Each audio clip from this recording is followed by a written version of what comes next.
pogi daw yung PCX na Indo-Indo pag naka CNC crankcase tsaka CNC air filter cover. No, it's you, missing you. Ganda boy.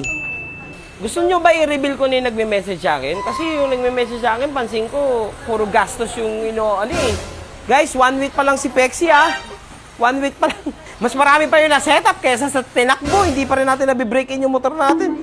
Pogi talaga. Yun nga lang talaga, ang nasasacrifice dyan, alam nyo kung ano? Mga bulsa natin, nasasacrifice talaga. Boy! Ang daming nagagandahan sa tindig ngayon ni Pexi natin, ni Pexi 160 natin. Kasi tignan nyo naman yung tindigan, boy. Stock shock sa likod. Ang dami nagtatanong, paano daw, ba't ganito daw tindigan na to? Tapos tignan mo naman dito sa harapan. Fender fitment, walang sayad. Pero yung may-ari, puro sayad. So anyway, kaya po kayo nagtataka, ito po yun, sa mga hindi nakapanood, naka-click po kasi tayong shock, kahit a-click, pang-click po kasi yan. Siyempre, yung pang-click natin, maliit yung inner tube. So, kaya siya mukhang drop na drop. Pero dito sa likod, hindi pa tayo nagpapalit. Standard pa rin. Ito pa rin po yung standard ni RoadSync. Pero may nag-message na naman sa akin. Sabi, pogi daw yung PCX na Indo-Indo pag naka CNC crankcase tsaka CNC air filter cover. Kaso, ayan na naman tayo, gastos na naman. Ba't lahat ba puro gastos? Kaya ito, bumili na ako.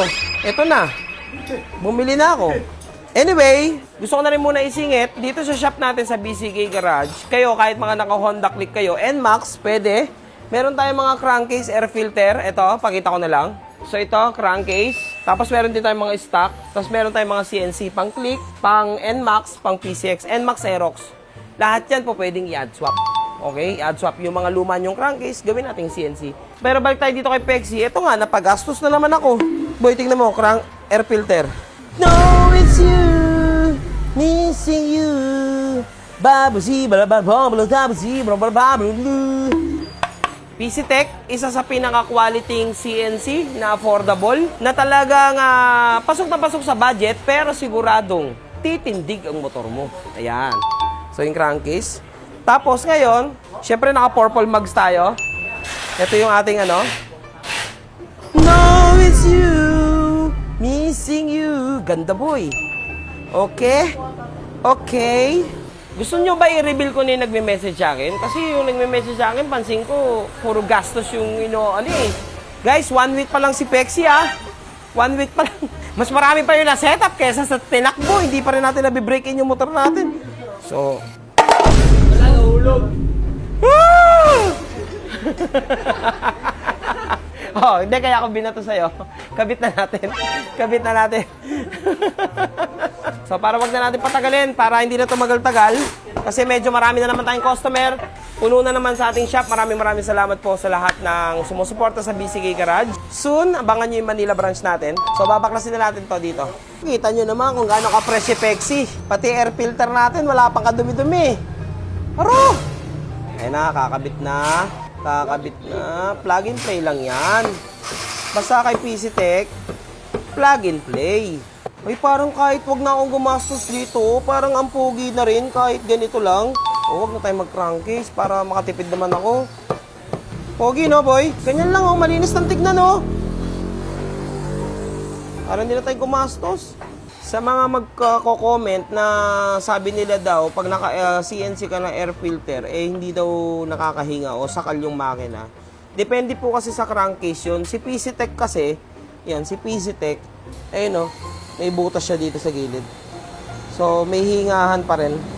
Kahit papano. So, itong air filter natin, sobrang fresh pa nito. 1 week pa lang. Tatabi natin para kita nyo naman ng linis. Kalinis! Hindi nadudumihan. Paano ba naman? Mas marami pang piyesang napalitan kaysa pinaandar. Ayan. Yan nga natin kung gaano ka-fresh. Woo! Ang fresh pa ng motor natin, boy. Ba't may kalampag na? Wala pang... Ay, hindi, meron na rin. Nadumihan na rin kahit pa paano. Fresh pa na fresh. Yung, wala pa sunog yung natin, bell natin, hindi pa sunog. Wasa, yun na yun siya. So, tatry natin nilapat. Try nga natin kung bagay. Try nga natin. Sheesh! Pogi talaga. Yun nga lang talaga, ang nasasacrifice dyan, alam nyo kung ano? mga bulsa natin, nasa-sacrifice talaga. May napansin kami. Tignan nyo fresh tong motor natin. Hindi ako sure kung mali ba ako. Pa-correct naman ako sa mga expert dyan. Tignan nyo yung belt namin, oh. Ulitin ko fresh tong motor Parang baliktad yung belt namin. O, ganyan ang tamang kabit dyan. Wala bang arrow? Arrow, ikot natin. Wala, yun yung numero. Kasi normally, ang alam ko, dito nakaharap dapat yung numero sa atin. Diba? Pero ito nakatalikod na. Yan, sa PCX. Paano naman ako? Ayun nakatalikod yung mga numero, yung letra, yun baba natin para makita nila.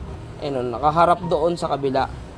Sa mga expert dyan, baka pwede naman makahingi ng help kung ganun ba talaga or baliktad para mapalitan namin. Kasi ulitin ko 1 week pa lang tong motor ko, first time namin baklasin yung CVT.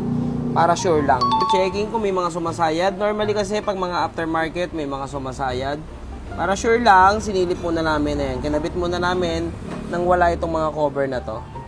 So far, clear. Walang sumasayad naman. Tingnan nyo, may nakakita ko. PCTech, ba't kaya hindi kayo maglabas ng ganito, PCTech? Parang ang angas ang angas pag may ganyan PCTech, labas kayo ng ganito. Angas PCTech, di ba? PCTech lang. So sa lahat ng may mga gusto, available din ang PCTech dito sa shop ko, BCK Garage. Okay, meron tayong pang NMAX, pang Click, pang Aerox, at syempre pang PCX, ADB, and Giorno. Pare-pares lang ng sukat yan. PCX, ADB, and Giorno. Isang sukat lang sila. Sa Click 160 naman, sa air filter nila, pasok yung Click 160. Pero dito sa baba, hindi ko pa nasubukan kung ano yung pasok. Anyway, punta tayo kay Pexi. Ano masabi nyo? Pa-rate naman ako. Pa-rate naman ako kung ano masasabi nyo kay Pexi natin. Parang 1 linggo pa lang, parang ang dami na nangyari sa motor na to. Happy 1 week. Happy 1 week, Pexi. Ang dami mo ng pyesa. Ang tsakit na ng bultsak ko. PCTech, maraming salamat. Siyempre, dahil may bago na naman tayong pyesa na nakabit. Okay? Alam nyo na yan. Montage!